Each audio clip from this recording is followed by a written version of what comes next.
Europe 1 Soir Week-end, Pierre de Villeneuve. Les débats de Panorama jusqu'à 19h avec le retour sur ces déclarations de Vladimir Poutine jeudi qui ont fait le tour du monde. Les Occidentaux doivent comprendre que nous avons des armes capables d'atteindre des cibles sur leur territoire. Tout ce qu'ils inventent en ce moment est une menace réelle de conflit avec utilisation de l'arme nucléaire et donc de destruction de la civilisation. Discours jugé irresponsable par Washington. Certains observateurs ont qualifié cela comme c'était une façon de décourager les pays à fournir de nouvelles armes à l'Ukraine. On va en parler avec nos invités. Bonsoir Elsa Vidal. Bonsoir. Vous êtes auteur de La fascination russe chez Robert Laffont. C'est un livre très très intéressant dont on va parler dans un instant. Bonsoir Nicolas Tenzer. Bonsoir Pierre de Villeneuve. Géopoliticien et auteur de Notre guerre aux éditions, rappelez-moi l'éditeur. De l'Observatoire. De l'Observatoire, exactement. Très très grand livre d'ailleurs. C'est pas guerre et paix mais presque, mais il y a beaucoup de choses et beaucoup d'informations très importantes.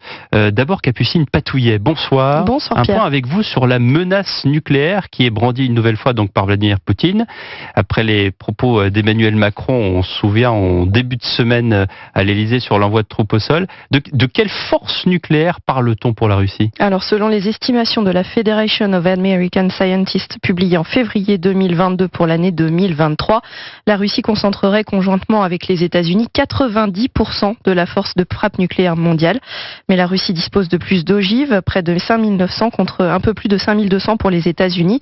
Loin derrière, la Chine est troisième de ce classement avec 410 ogives seulement et la France quatrième avec 290 unités. Il y a d'une part les armes stratégiques intercontinentales, mais aussi les armes dites tactiques et lancées depuis un char ou un bâtiment naval sur le champ de bataille. La terreur, c'est une arme qu'utilise régulièrement Poutine depuis sa prise de fonction en 2000, avec ses opposants étrangers comme ses rivaux les plus proches, que le Kremlin n'hésite pas à faire disparaître, notamment par empoisonnement. Oui, comme Alexandre Litvinenko, ancien membre du KGB, exilé en Grande-Bretagne après avoir dénoncé la corruption du Kremlin à la fin des années 90. Il aurait ingéré à son insu en 2006 du polonium-210, un métal radioactif. Il mourut 3 semaines plus tard. En septembre 2021, la Cour européenne des droits de l'homme a jugé que la Russie était responsable de l'assassinat de cet ex-espion en exil. En 2004, Viktor Yushchenko, candidat à la présidence ukrainienne en 2004, est empoisonné à la dioxine. Il en gardera le visage grêlé de cicatrices, mais parvient à être guéri et ensuite être élu en 2005. En 2018, un agent double, Sergei Skripal, et sa fille sont retrouvés inanimés sur un banc à Salisbury en Angleterre. Comme Alexei Navalny en 2020, ils sont victimes d'une tentative d'empoisonnement au Novichok, un agent neurotoxique. Ils en réchappent, mais l'affaire vire à la crise diplomatique puisque c'est le gouvernement britannique qui accuse cette fois le Kremlin. Des exemples parmi d'autres, sans compter aussi les morts suspectes comme par crise cardiaque, noyade, chute ou encore assassinat d'avocats et de journalistes comme Anna Politkovskaya en 2006. Ouais, et dernier exemple, parce qu'on n'a pas de preuves ni d'informations, c'est évidemment cette mort soudaine d'Alexei Navalny dans cette prison toute pratiquement au niveau de l'Arctique, où il faisait évidemment très froid. Merci beaucoup Capucine Patouillet. Elsa Vidal, votre livre interpelle parce que je vais vous faire une confidence. J'ai connu il y a maintenant bien longtemps une dame qui chantait dans un cabaret qui aujourd'hui est devenu une boîte de nuit qui s'appelle le Rasputin près des Champs-Élysées. Et le Rasputin dans les années 80, c'était une institution parce qu'il y avait, alors on dégustait des plats russes, du borsch, des trucs comme ça. Il y avait les lanceurs de couteaux, il y avait des balalaïkas, il y avait des trucs, il y avait le tout Paris. En fait, et quand vous parlez de la fascination russe, et un peu dans l'introduction de votre livre, il y a, j'allais dire, de tout temps, les Français aiment cette Russie. Il y a un côté folklorique, il y a un côté... Oui, c'est vrai. C'est l'image d'Épinal.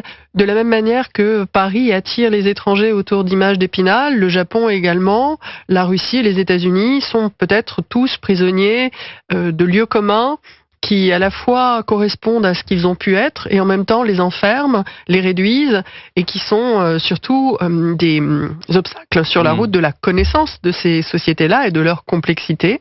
Et puis dans le cas russe, je pense que c'est aussi un exercice qui consistait pour certains migrants qui avaient fui la Révolution à tirer parti de notre imaginaire pour survivre et faire commerce, trouver une place dans notre société.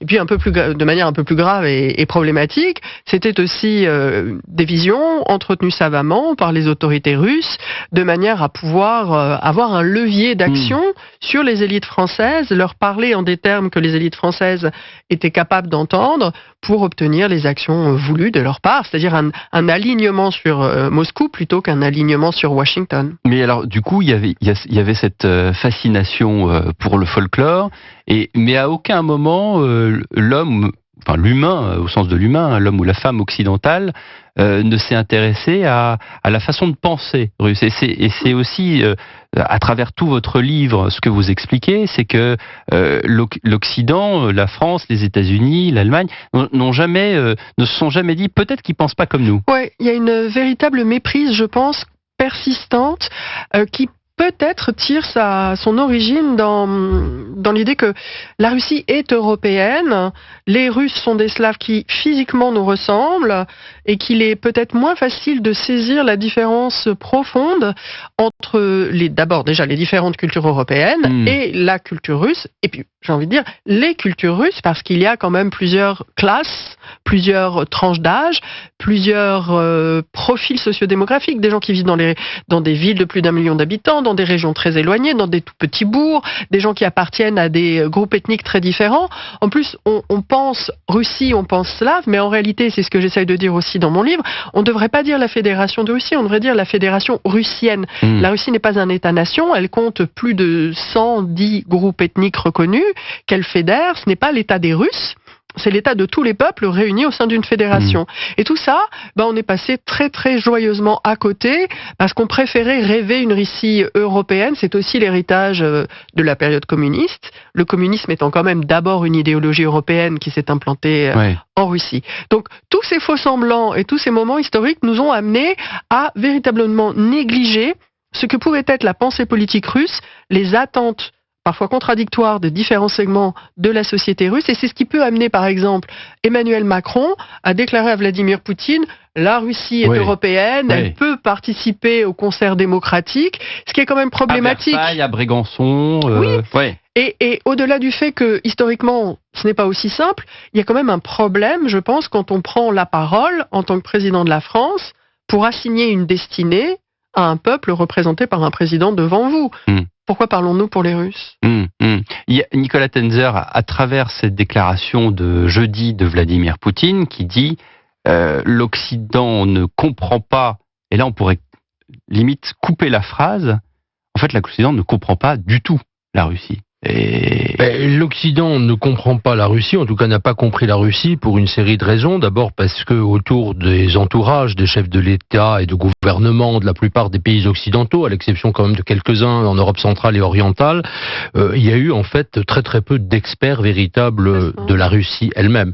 De gens aussi qui avaient confondu l'État et le régime, qui pensaient que l'histoire ancienne de cette Russie, référence parfois faite, d'ailleurs y compris par le président de la République jadis, à Catherine II, à Pierre Ier, etc.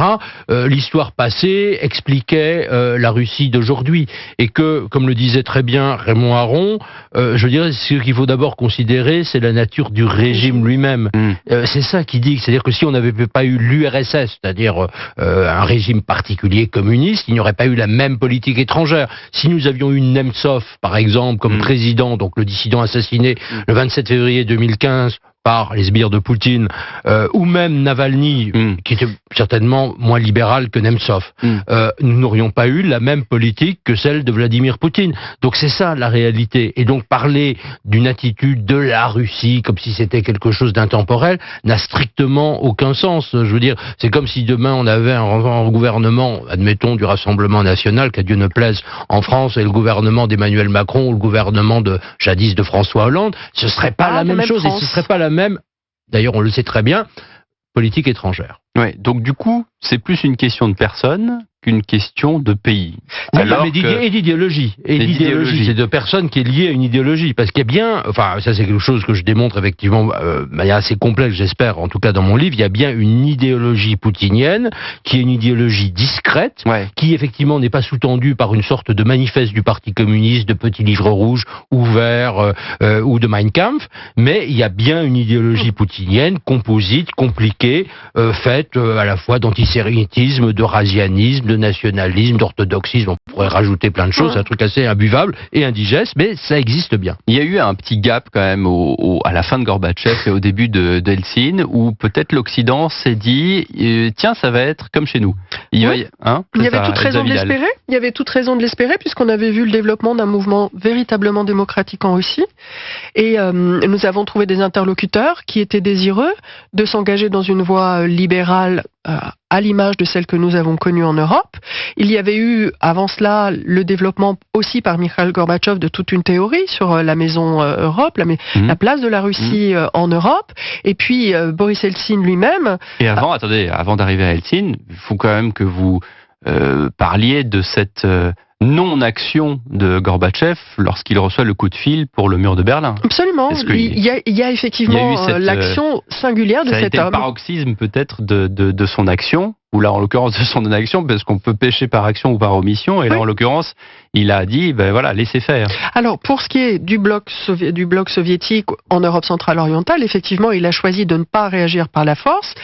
En Union soviétique elle-même, il a eu deux attitudes assez différentes, mais là où il aurait pu déchaîner une force maximale, notamment dans les pays de la Transcaucasie, il ne l'a pas fait. Donc effectivement, on dit que c'est la question nationale qui a amené à la disparition de l'URSS. Mais il n'y a pas que ça, il y a cet aspect-là, et puis il y a le développement d'un mouvement démocratique. Le monopole du Parti communiste est levé sur la vie politique, et en quelque sorte... Mikhail Gorbatchev se fait doubler par Eltsine, qui incarne un renouveau démocratique. Alors nous, on se rappelle plutôt du Eltsine dans sa chute alcoolisée, mais il a eu un grand moment où il a quand même libéralisé le pays. Il se trouve que cette libéralisation est concomitante d'une faillite économique de l'État post-soviétique, et qu'elle n'a pas laissé à la plupart des Russes le sentiment d'un espoir, puisqu'ils ont d'abord dû faire face à des complications quotidiennes infernales. La fin de l'URSS, c'est d'abord la disparition de l'État. Et ce qu'on a mis au crédit plus tard de Vladimir Poutine, qui en fait est à mettre au crédit du cours des hydrocarbures, c'est que la Russie a pu reconnaître un État fonctionnel. Les Russes lui en ont été reconnaissants, mais il n'y a pas eu... Ce moment démocratique a été noyé dans un effondrement économique. Et à un moment, ils ont choisi l'ordre et la croissance économique. C'était le contrat social. Alors aujourd'hui, des années ont passé. Aujourd'hui, l'actualité d'aujourd'hui, c'est quand même cette énième déclaration de Poutine qui dit, moi je me souviens au début de la guerre quand il disait éteignez bluff, c'est pas du bluff, j'en peux vraiment. Ça fait plusieurs fois qu'il dit je vais appuyer sur le bouton nucléaire, en tout cas j'ai la possibilité de le faire. Comment est-ce que vous avez interprété cette phrase de Poutine jeudi dernier, Nicolas Tenzer? D'abord, je l'ai interprété comme paradoxalement le fait qu'Emmanuel Macron avait eu raison de pousser en quelque sorte les feux et de dire ce qu'il a dit. Parce que cette réaction, j'allais dire, il faut d'une certaine manière ne pas y accorder trop d'importance. D'abord parce que ce n'est pas la première fois que Poutine l'a fait. On se rappelle son grand discours en 2018 sur les armes terribles. On se rappelle également ses menaces après le 24 février où il disait que c'était une ligne rouge infranchissable si les Occidentaux livraient des armes létales.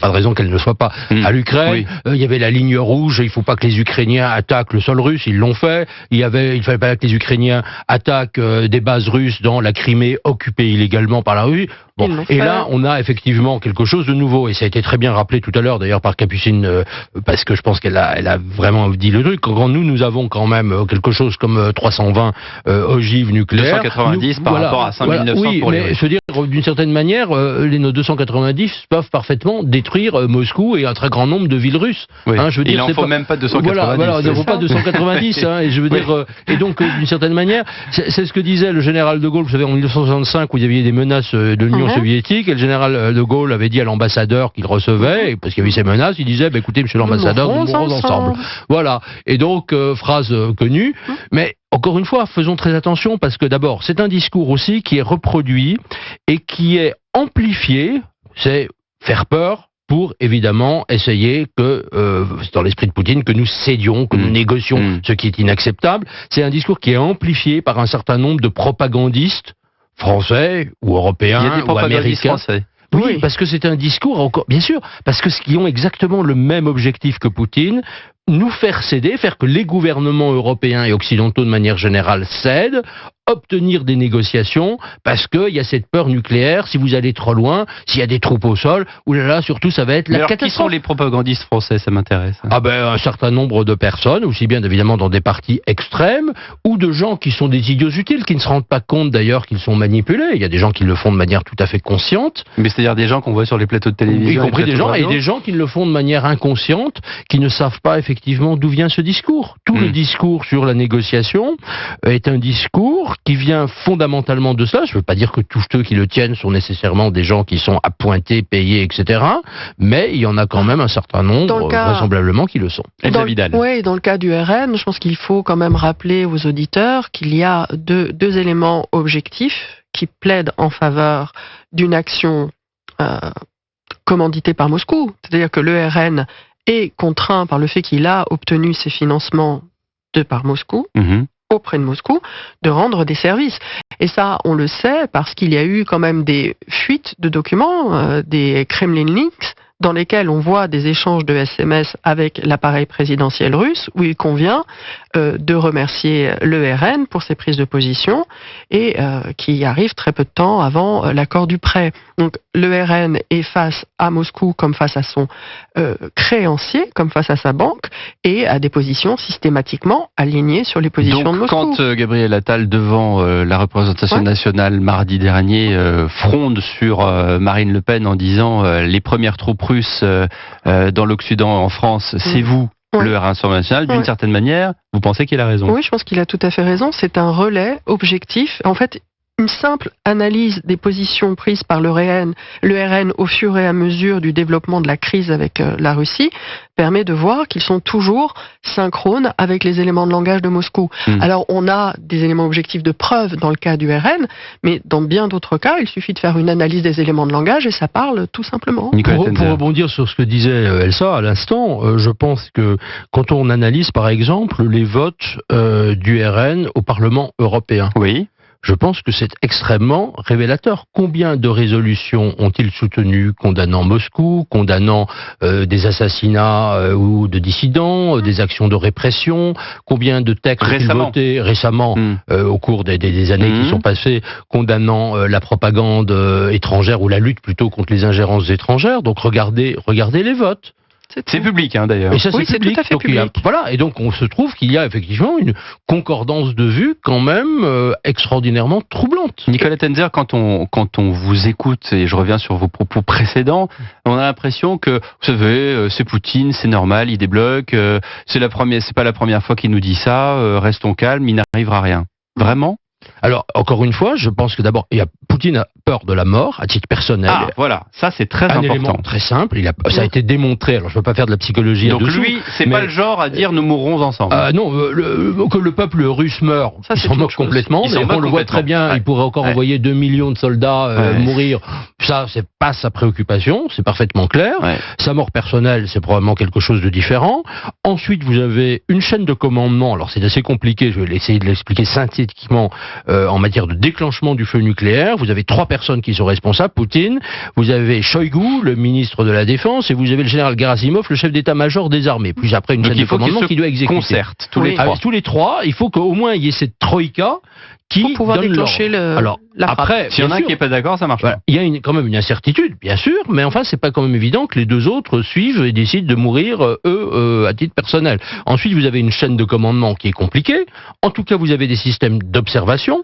Vous avez ensuite la Chine, qui, à mon avis, là, n'a cessé, et l'a déjà fait, d'envoyer des signaux assez forts que ça, ils ne veulent pas, même s'ils soutiennent la Russie et qu'ils n'ont pas envie de la défaite de Poutine, ça c'est clair. Mais quand même, ils envoient des signaux assez clairs là-dessus, et que ensuite, l'idée qu'on entend parfois qu'une puissance nucléaire n'a jamais perdu la guerre, c'est historiquement faux. Les États-Unis ont été défaits puissance nucléaire au Vietnam, l'URSS a été défaite en Afghanistan.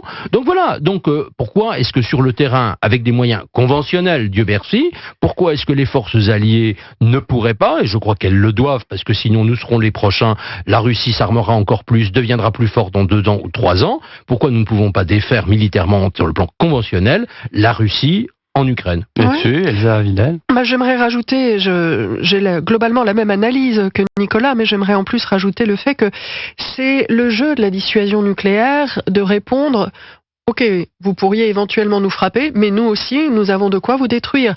Et c'est dans ce cadre-là que la dissuasion produit son effet. C'est-à-dire qu'on n'a jamais vu de guerre nucléaire. Chacun doit rappeler le fait qu'il est à la tête d'un arsenal pour faire entendre à son adversaire potentiel qu'il ne s'agit pas d'aller vers une guerre nucléaire. C'est le principe même de la dissuasion. Et si on doit également rassurer les auditeurs français, nous en sommes au tout premier levier de la dissuasion nucléaire. Nous sommes très très loin d'une situation de crise telle qu'on a pu en connaître à l'échelle internationale, et la plus patente est certainement celle des missiles soviétiques à Cuba, en 62, et où nous étions allés jusqu'à un état d'alerte maximal. Et là, nous sommes très très loin. Nous sommes vraiment au tout premier stade de la dissuasion nucléaire, où il s'agit de faire savoir que nous avons une capacité, nous aussi, le cas échéant, à procéder à des frappes, et il n'est pas pour l'heure question d'envoyer l'armée française en Ukraine, non plus qu'il n'est question de procéder à des frappes nucléaires sur la Russie. Donc, pour le moment, chacun montre ses muscles, il n'est pas temps d'avoir peur. Votre livre s'intitule La fascination russe, et puis le sous-titre, c'est Politique française, 30 ans de complaisance vis-à-vis de la Russie. Est-ce que quand Emmanuel Macron passe de la grande fête à Versailles, de la réception de Poutine à Brégançon, et qu'après, quand il le reçoit, il se retrouve à l'autre bout d'une table de 10 mètres, est-ce que c'est pas la douche froide? C'est la douche froide, et je dirais surtout de la part de Vladimir Poutine, c'est une politique assez traditionnelle de la part des Russes, c'est que ça consiste à maximiser le pouvoir, maximiser la domination.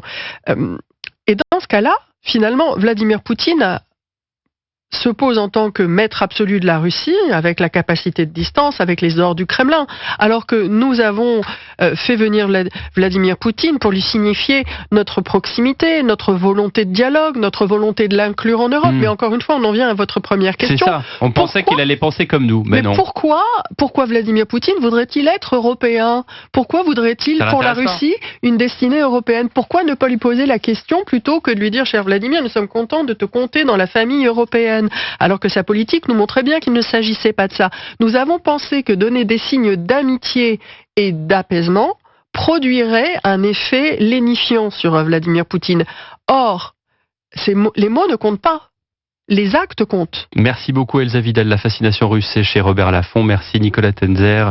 On lira aux éditions de l'Observatoire votre dernier livre, Notre guerre. Et puis demain, il sera encore question évidemment de Russie, de la guerre en Ukraine, de ces dernières déclarations de Vladimir Poutine, puisque Sonia Mabrouk, à 10h, lors du grand rendez-vous CNews Europe 1 Les Échos, recevra l'ancien ministre des Affaires étrangères, Hubert Védrine. Bientôt 19h, le journal, et juste après, Clap avec Laurie Choleva.